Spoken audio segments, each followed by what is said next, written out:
හදලා පිරිසිදුයි ලස්සනයි හරි ෂෝක් ලෝකේ තිබිලා තියෙන ලස්සනම පාර ලෙන් සහෝදර කියනවා දේශපාලනය කියන්නේ අන්නේ පාර වගේ එකක් නෙමෙයි එහෙම එකක් නෙමෙයි දේශපාලනය කියන්නේ හරි ලස්සන අර වංගු නැති හොඳට කාපට් කරලා තියෙන වාහනේ ඉහළම ගියර් එකට දාගත්තට පස්සේ දාගත්ත ගියර් එකේම ඔහේ යන්න පුළුවන්. එහෙම එකක් නෙමෙයි. ඉතින් ලෙනින් සහෝදරයාගේ කියවීමේ වැදගත්කම තියෙන්නේ ඔය වෙන මොන චේව කියුවත් මම අර කියන තව නම් කියන මාක්ස්ව කියුවත් ඒංගල්ස්ව කියුවත් ඒ කවුරු කියුවත් මේ ප්‍රායෝගික දේශපාලනය මහ පොළවේ යථාර්ථයේ ක්‍රියාත්මක කරද්දී දේශපාලනය පිළිබඳ ප්‍රශ්න ගැටලු විසඳ ගන්න නම් අපේ ප්‍රගතිශීලී අය ලෙනින්ව කියවන්නම ඕන නැත්තම් අපිට මේ ගමන යන්න සෑහෙන අමාරුයි. දැන් අහගන්න එකනේ. ධම්ම ඉහළම ගියර් එකට. ඉතින් යන්න බෑ. දිගට මේක. ඇයි මොකටද ආපහු රිවර්ස් ගියර් ගහන්නේ?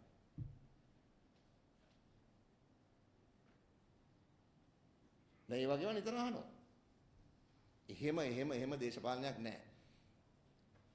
අර කිව්වා වගේ පියවරක් ඉස්සරහට තියන් පියවර දෙකක් පස්සට හැබැයි නැවත වේගෙන් ඉදිරියට. ඒවා අපි ළඟ තිබ්බ හින්දා තමයි අපි ආණ්ඩු බලය ගත්තේ. නැත්නම් අපිට කවදාකවත් ගන්න වෙන්නේ නැහැ. අපි ඉස්සරහට ගිහිල්ලා තියෙනවා. පියවර දෙක පස්සට ඇවිල්ලා තියෙනවා. නැවත වේගෙන් ඉදිරියට ගිහිල්ලා තියෙනවා. මම වචනේ හරියට කිව්වා ආණ්ඩු බලය ගත්තේ. එතකොට ලෙනින්ට අනුව නම් ලෙනින් කියෙව්වොත් අපිට ආණ්ඩු බලය අරගෙන නවතින්න බෑ. එහෙනම් අපේ අරගලය තාම එහෙම්මයි. දැන් සැලකුදු පිරිසක් හිතන් ඉන්නවා දැන් අපි හරි බලය ගත්තා කියලා. එහෙම නැහැ. අපි ඉන්නේ අර්ධ බලයක. අර්ධ බලයක ඉන්නේ. හරි. එහෙනම් අපිට අනිවාර්යයෙන්ම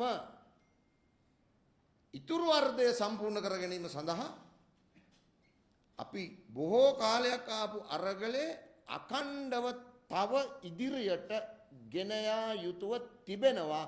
දැන් හරි කියලා හිතන්නේ නැතුව. ඒක දැන් වෙන විදිහකට කිව්වොත් අපිට ආණ්ඩු බලය තියෙනවා අපි රාජ්‍ය බලය ගන්න ඕනේ. තව විදිහට කිව්වොත්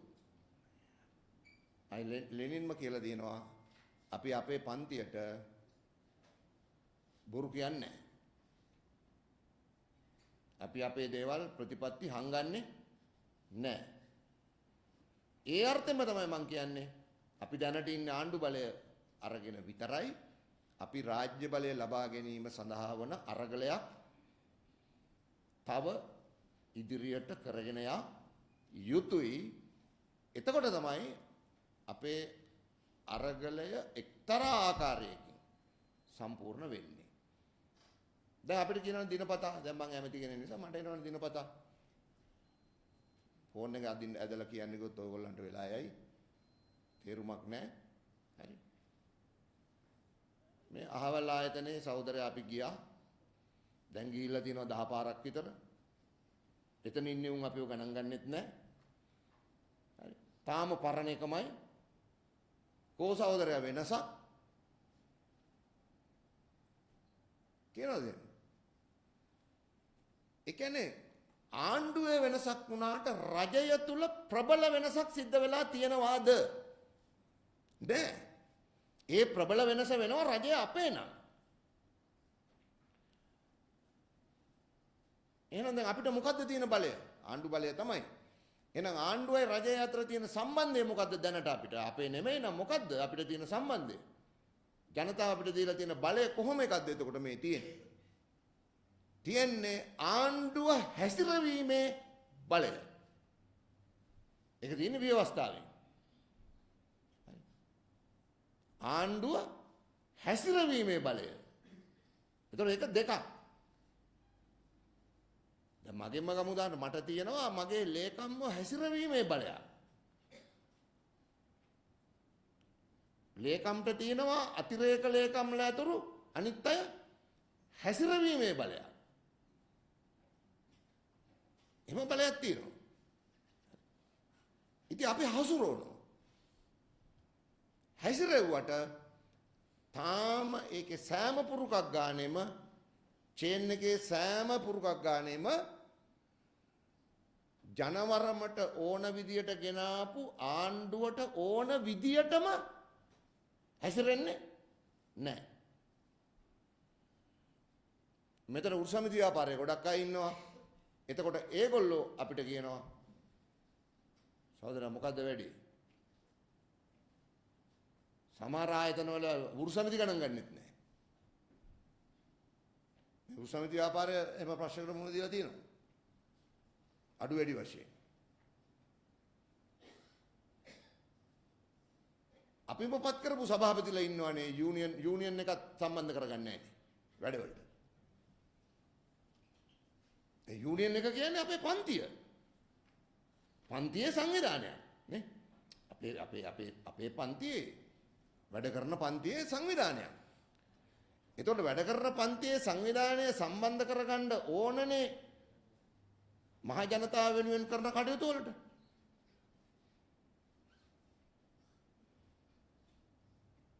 සමහර රට තීරණ ගන්න තැනට සම්බන්ධයක් නැහැ. සමහර නීති අපිට වෙනස් කරන්න වෙයි. ඒ අර්ථයෙන් බැලුවොත්. දැන් අපි හිතමු මේක මොකද්ද මහවැලි කේන්ද්‍රය.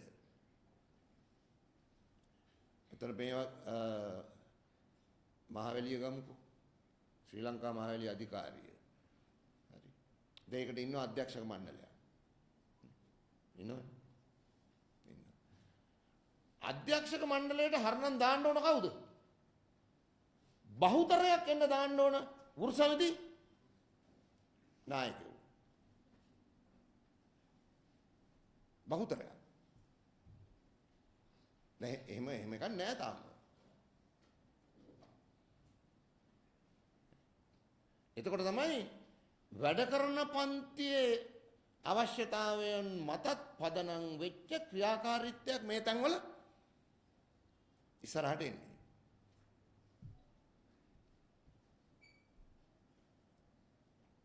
එතකොට මම ඒක කියන්නේ වෙන මොකටවත් නෙමෙයි. ඕගොල්ලන් හිතෙන් පොලි එහෙනම් කරනවාකෝ 159ක් දීලා දිනවනේ. මොනවද කියන්නේ අපිට?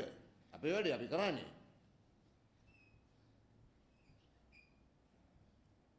නේ කරන්න පුළුවන්.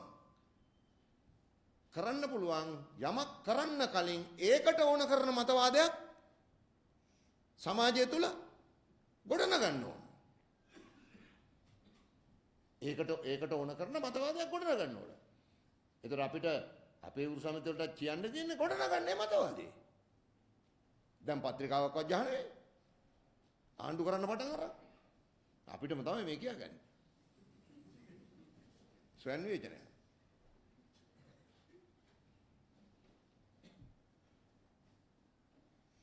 එතකොට හැමෝම බලන් ඉන්න අය කියනවා මොකද?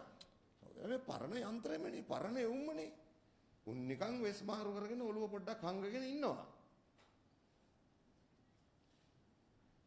ඔය සාකච්ඡාව හරි. මේ අපි මතු පිටට ලොකුවට නැති වුණාට සෑහෙන ප්‍රමාණයකට තියෙනවා අභ්‍යන්තරේ. සෑහෙන ප්‍රමාණයකට තියෙනවා. ඉතින් මම කියාගෙන ආවේ රට රජය ආණ්ඩුව. එහෙනම් දැන් අපි කොහොමද රජය අපේ කරගන්නේ? ඒතකොට අපිට රජය අපේ කරගන්න එක පහරකින් එක පියවරකින් බෑ. එහෙම බෑ. ඒකත් අපිට කරන්න වෙන්නේ යම් ප්‍රතිසංස්කරණමය ක්‍රියාවලියක් හරහා. දැන් මම ප්‍රතිසංස්කරණ කියන වචනේ දැන් මේ දෙපාරක් තුන් පාරක් කිව්වේ මට ඊළඟට කියන්න ඕන එකට එන්න. ඒක අමුවටම මෙහෙම කිව්වොත් අපි ලංකාවේ තාම විප්ලවයක් කරලා නැහැ. හරි. සමාජ විප්ලවයක් කරලා නැහැ. සමාජ විප්ලවයක් කරන්න තිබෙනවා. දැන් අපි දැන් බලයට එම සඳහා අපි දැන් ඉගෙනගෙන වැඩ කරන විදියක් තියෙනවානේ. බලවේග ගොඩ නගන්න ඕන. බලවේග ශක්තිමත් කරන්න ඕන. බලවේගනේ අපි අදිටන. මොකද්ද අදිටන? ඒක බලවේගයක්. ඊළඟට ගැහැණු අපි 1 මීටරට නේ. ඒක බලවේග, කාන්තා බලවේග. ශිෂ්‍ය අපි වෘෂමිති, ගෝවි. කොහොම තියෙනවනේ 1. දැන් ඇත්තටම අපි ආණ්ඩු බලය ගත්තෙත් මේ බලවේග එකතු කරලා අපිට කොච්චර කිව්වද පක්ෂ එකතු කරන්න කියලා. අපි කරේ නැහැනේ. පක්ෂ එකතු කරේ නැහැ. අපි එකතු කරේ බලවේග. එතකොට පක්ෂ එකතු කරන්න කියලා කොච්චර කිව්වත් ඇයි නොකරේ? පාසුවෙන් වගේ නිකන් බැලු බැලමට එහෙම ගොඩක් අය ආවනේ.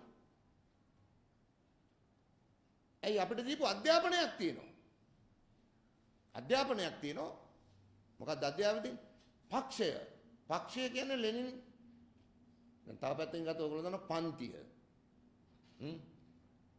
පන්තිය. අදහස් එනවනේ පන්තිය කිව්වම. රයිට්.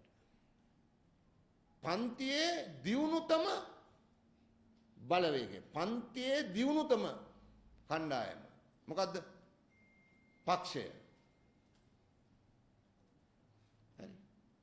ඒතර කියන්නේ මොකද්ද? ඒ පක්ෂය වටා සමාජයේ ඉන්න බලවේග එකතු කරන්න.